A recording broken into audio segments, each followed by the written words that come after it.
लेकिन हम बात करेंगे कथावाचक अनिरुद्धाचार्य की, जो एक बार फिर से आपको बता दें विवादों में घिर चुके हैं। कथावाचक अनिरुद्धाचार्य ने महिलाओं को लेकर विवादित बयान दिया है। लड़कियों की शादी की उम्र को लेकर दिए गए बयान को लेकर अनिरुद्धाचार्य अब घिरे हुए हैं। महिलाओं ने अनिरुद्धाचार्य के बयान पर आपत्ति जाहिर की है और सीधे तौर पर माफी की भी मांग यहां पर की गई है। इसी के साथ आपको बता देते हैं कि आखिरकार वो बयान क्या था। आपत्तिजनक बयान दिया गया, लड़कियों पर बयान देने का यह मामला है। कथावाचक अनिरुद्धाचार्य ने बयान पर माफी मांगी है। अनिरुद्धाचार्य ने लड़कियों पर भी अभद्र टिप्पणी की थी, जिसके बाद माफी की मांग लगातार की जा रही थी। देखिए इस रिपोर्ट में।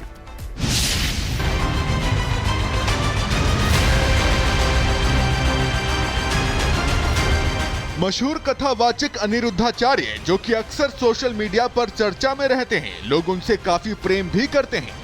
लेकिन हाल ही में मथुरा में एक कथा के दौरान उन्होंने अविवाहित महिलाओं को लेकर एक ऐसी बात कह डाली थी जो कि पूरे देश में आग की तरह फैल गई, जिसके बाद सोशल मीडिया से लेकर सड़क तक विरोध भड़क उठा। जब लड़की 14 साल की होगी और 14 साल की कोई लड़की आपके घर दुल्हन बन के आ जाएगी तो उस समय तो वो बच्ची होगी, आप उस परिवार को अपना मान लेगी। लड़कियां लाते हैं 25 साल की, अब 25 साल की लड़की 4 जगह वो मुंह मार चुकी होती है। वो 25 साल की जब तक आती है तो पूरी जवान होके आती है। जवानी कहीं ना कहीं तो वो उसकी जवानी फिसल जाएगी या बच्चों का विवाह जल्दी हो जाता था। टाइम पे देख लेना, लोग फिर जल्दी शादियां करना शुरू कर देंगे। इस बयान के बाद बार एसोसिएशन से लेकर कलेक्ट्रेट तक महिलाओं में नाराजगी देखने को मिली। जगह जगह विरोध, नारेबाजी और प्रदर्शन हुआ। अनिरुद्धाचार्य अपने इस बयान के बाद सोशल मीडिया प्लेटफॉर्म पर खूब ट्रोल किए गए। कई यूजर्स ने उनके बयान को घटिया और मानसिक विकृति का प्रतीक बताया। बवाल बढ़ा तो बाबा अनिरुद्धाचार्य के सुर बदलते नजर आए। ताजा वीडियो में उन्होंने कहा कि उनके बयान को गलत समझा गया।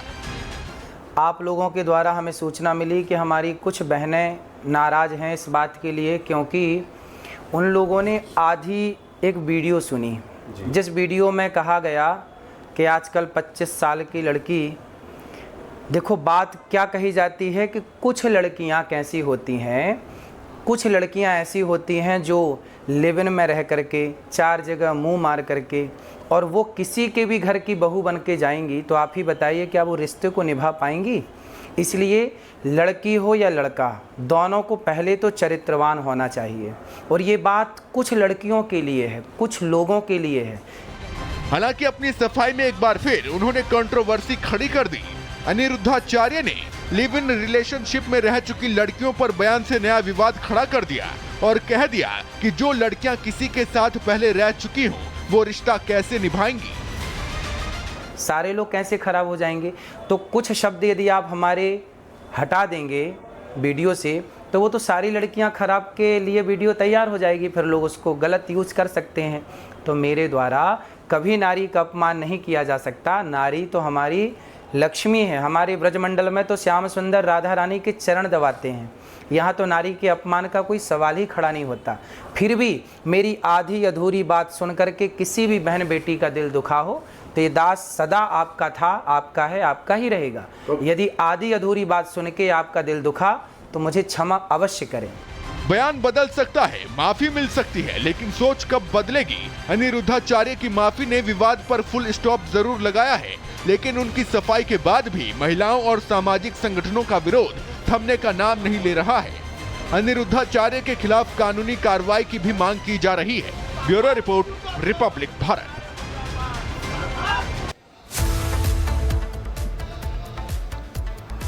और इसी बीच बड़ी खबर अपने दर्शकों को बता दें, कथावाचक अनिरुद्धाचार्य ने अब माफी मांगी है।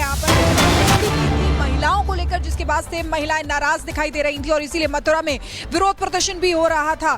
तो देखिए अब कथावाचक अनिरुद्धाचार्य जो माफी मांग रहे हैं अपने बयान पर, किस तरीके से उन्होंने महिलाओं को लेकर बयान दिया था, उसके बाद महिलाओं में नाराजगी खासतौर से देखी जा रही थी और इसी को लेकर मथुरा में भी अनिरुद्धाचार्य के खिलाफ प्रदर्शन महिलाओं की तरफ से किया जा रहा था कि आखिर ऐसा कैसे बोल दिया। तो अब वो अपने बयान पर माफी मांग रहे हैं। अभी आपने आपको सुनाया भी था कि किस तरीके से वो उस बयान को कह रहे थे कि आधा अधूरा बयान दिखाया है, कुछ और कहा गया था लेकिन कुछ और बताया है। तो अनिरुद्धाचार्य अपने बयानों को लेकर के माफी मांग रहे हैं। और जिस तरीके से उनकी ओर से बातें कही गई हैं वो घोर आपत्तिजनक है। हालांकि ऐसा पहली बार नहीं है जब उनकी ओर से ऐसे बयान दिए गए हो। इससे पहले भी वो अलग अलग मौकों पर ऐसे बयान दे चुके हैं जो सवालों के घेरे में रही हैं। तो उनके कुछ जो पिछले बयान है जरा वो जान लीजिए कि वो क्या कुछ रही हैं और वो कितने आपत्तिजनक रही हैं। देखिए उनकी ओर से जो क्या बयान दिया गया था, बोला गया था कि स्त्री का सुंदर होना गुण नहीं है बल्कि दोष है, बहुत बड़ा दोष है। भगवान शिव श्री कृष्ण के साले हैं क्योंकि कृष्ण की शादी उज्जैन में हुई थी। उनकी ओर से यह बयान दिया गया था। फिर कहा गया लड़कियां पढ़ाई के नाम पर बाहर निकलती हैं फिर 35 टुकड़ों में मिलती हैं। ये उनकी ओर से बयान दिया गया था लड़कियों के एजुकेशन को लेकर के, पढ़ाई को लेकर के। अब जो अगला बयान है वो भी दिखाएंगे आपको, लेकिन देखिए ये जो बयान उनके रहे हैं समय समय पर कथा वाचन के दौरान के, वो हमेशा सवालों के घेरे में रहे और इसीलिए इस बार उनको सामने आकर के माफी मांगनी पड़ी है। रिपोर्ट दिखाते हैं आपको इसे।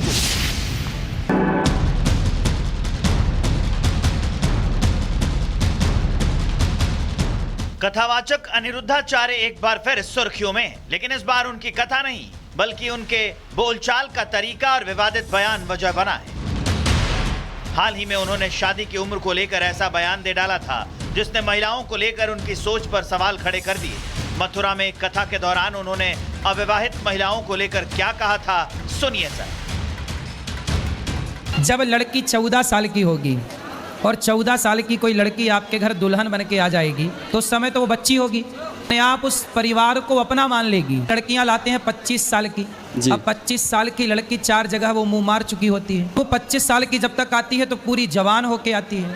जवानी कहीं ना कहीं तो वो उसकी जवानी फिसल जाएगी या बच्चों का विवाह जल्दी हो जाता था। टाइम पे देख लेना, लोग फिर जल्दी शादियां करना शुरू कर देंगे। ये बयान न सिर्फ महिलाओं के प्रति खराब मानसिकता को दिखाता है बल्कि ये भी सवाल उठाता है कि क्या मंचों से महिलाओं को लेकर ऐसे अपमानजनक शब्दों को धार्मिक तर्कों के नाम पर सही ठहराया जा सकता है। लेकिन ये कोई पहली बार नहीं है जब अनिरुद्धाचार्य अपने शब्दों से विवाद में आए।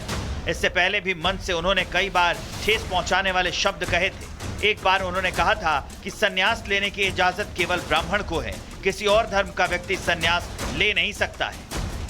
संन्यास लेने की इजाजत केवल ब्राह्मण को है और कोई नहीं ले सकता। संन्यास लेने की इजाजत केवल ब्राह्मण को है और कोई नहीं ले सकता। एक लोकतांत्रिक और समता आधारित देश में जहां हर धर्म और वर्ग की बराबरी का अधिकार है, वहां इस तरह का जातिवादी बयान न सिर्फ संविधान की भावना के खिलाफ है बल्कि समाज में ऊंच नीच की खाई को और गहरा करता है। यही नहीं, महिलाओं की सुंदरता को भी एक बार महाराज ने दोष करार दे डाला था। अरे तुम्हारी सुंदरता केवल तुम्हारे पति को रिझाने के लिए होनी चाहिए, किसी भी पुरुष के लिए सुंदरता नहीं है। अपनी सुंदरता छिपा के रखो। यदि तुम अपनी सुंदरता का प्रदर्शन कर रही हो तो ये तो वैश्याओं के कर्म है। वही वैश्या ना अपने कपड़े उतार के प्रदर्शन करती है। ये किसका लक्षण है बताओ?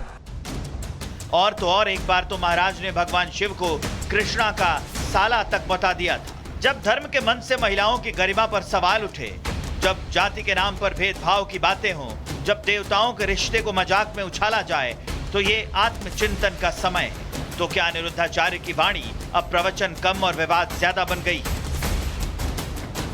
Bureau report, Republic Bharat.